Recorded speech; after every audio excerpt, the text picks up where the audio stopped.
This is my personal 2010 Chevrolet Tahoe Z71 4x4 with all the options that were available on original purchase checked off and still present, with about 78,000 miles, currently on the original drivetrain of the 5.3 Vortec, which is an LS-based V8, and the 6L86 speed transmission. I got this one cheap because it's a salvage title and I can't stop modifying it. I just can't do it. So where am I currently at? Well, if you look at the hood right here, we very obviously have highly functional hood louvers.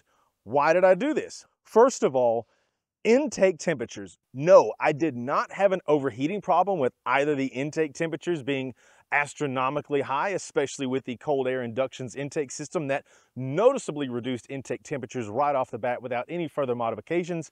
And no, I did not have any engine, transmission, oil, coolant, any other liquid in the engine overheating. So why did I do this? Every degree above 86 degrees Fahrenheit on this engine starts to pull timing and reduce power.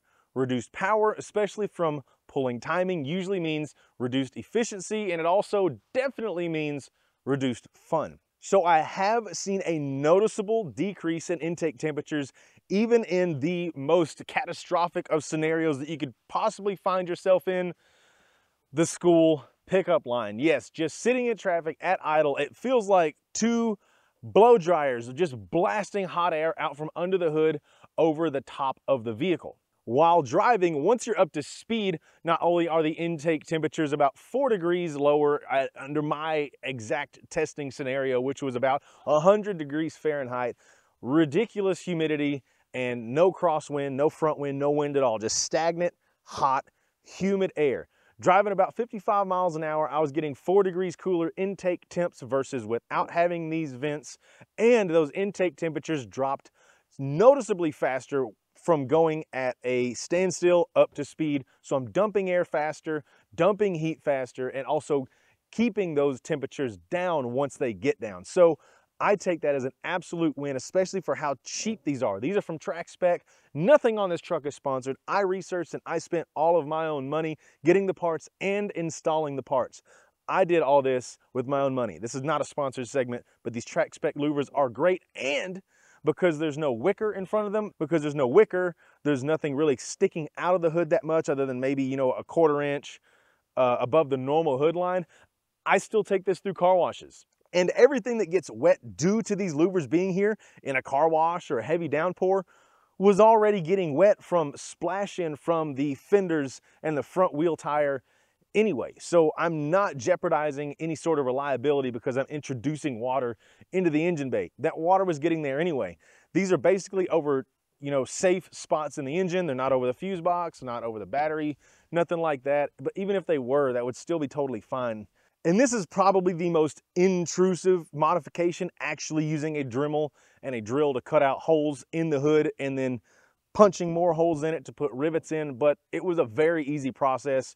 The hood of this particular body style Tahoe is pretty much built for this 4-inch by 12-inch slanted hood louver from TrackSpec. I love it. I love the placement of it.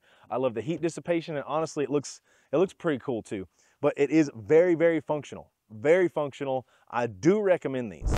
Now let's talk about the brake package. This is the Power Stop Z36 heavy duty brake and matching carbon ceramic pad package. This is a direct OE replacement, direct fit. So if you've already got a set of wheels and tires that fit your OE rotors and pads, this will fit right on there. You don't have to change calipers at all. The regular OE calipers provide plenty of power as long as that system is properly working. I do notice I get a lot more initial bite, and I have a more consistent bite through the brake pedal. It doesn't start to get a little spongy near the bottom as you're kind of reaching the maximum grab that you could from the OEs.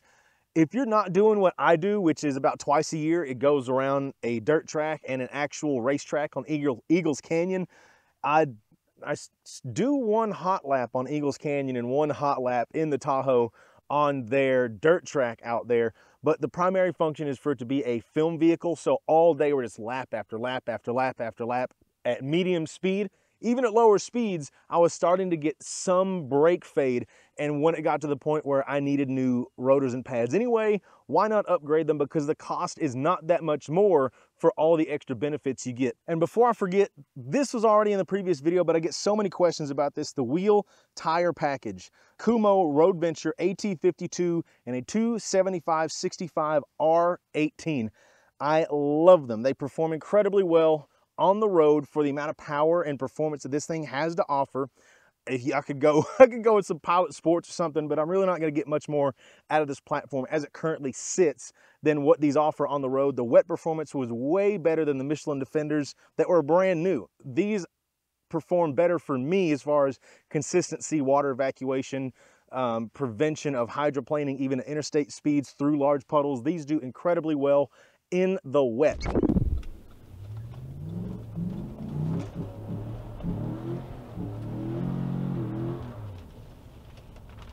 It's just so much more nimble and controllable. Traction is still off. I'm actually hard locked into first right now. God dang, it is so much better because I don't have near the body roll or near the squat or the softness. So much better. If I want to step out the rear end, it needs to be wet, and I need to do it on purpose. I have a lot of control on these tires, and they're still really good at all terrains. They're not really a mud tire. I knew that going into them. They do decent in the mud, but these are all-terrain tires. As long as I'm not sloshing around in nasty mud, not only do I get great traction, there's no mess, there's no fuss, it's kind of boring actually, because in 4-low with everything locked up, I get such incredible traction that there's really no slippage at all. I love the tires, highly recommend them for a vehicle like mine that's 90+% road driven, but I just need it to not get stuck when I get off road.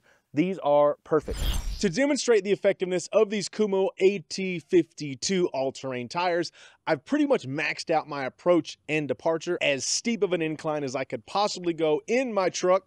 It has been raining for a day and a half, including this morning, and I even mowed about 2 hours before, so this is about as loose as it gets until you actually get into mud. In 4-low, it walks right up. I actually pause in the most compromised, difficult position, back up, and then I just barely touch the throttle and it walks right out with absolutely zero slippage. And to drive the point home and demonstrate just how slippery it would be in two-wheel drive, zero chance I could make it up in two-wheel drive, because when I turn it back into two-wheel drive, even with the rear end locked up, I just spin and spin and spin, which is a whole lot of fun. I really love doing it, but that does not equate to traction to get me out of a sticky situation that I might get into on a video shoot.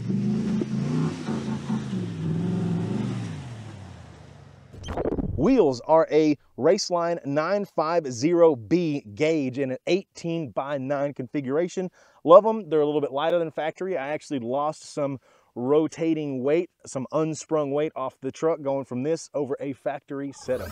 So let's talk about the suspension package here. I have complete original springs right here. I didn't find anything wrong with the springs, but I felt it was very under-dampened from the factory, similar to the Rancho shocks on the new stuff. They're great on the initial drive.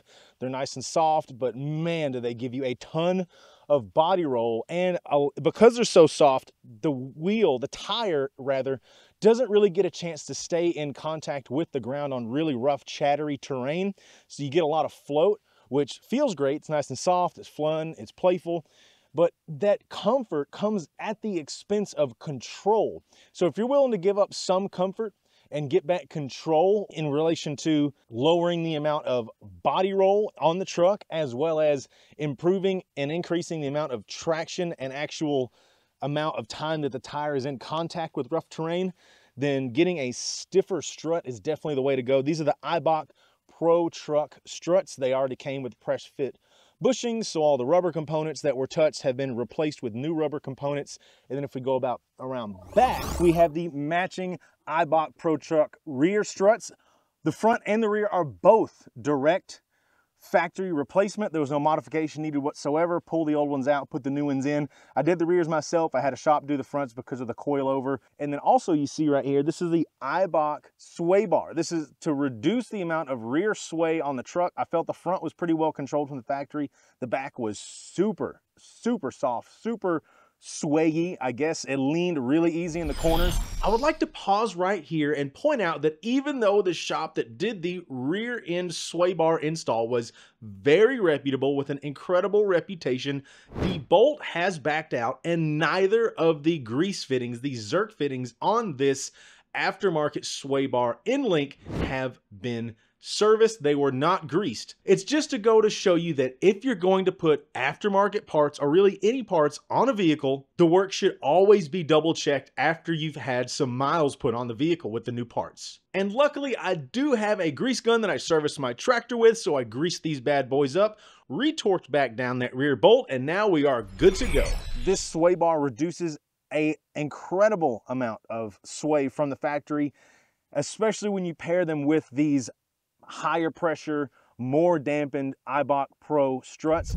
Some of you may be wondering if I'm using a much stiffer rear anti-sway bar to give me on-road stability and reduce the amount of lean and sway that I have on road. Does that equal less rear end travel when off-road? No. It is a little bit more chattery on the light stuff, but once you get into the bigger whoops and you get into these climbing and articulation scenarios, it will travel all the way out to the full length and the full stuff, full travel up and down of the suspension. Everything still works as it should off-road while still giving me that on-road tightness that I wanted. And now it's time for the real questions. The most important question, what's coming next? So, leave a comment down below. Would you rather see you know what? Don't even leave a comment. I've already got it figured out. I'm going to build it. I'm going to boost it. See y'all next time.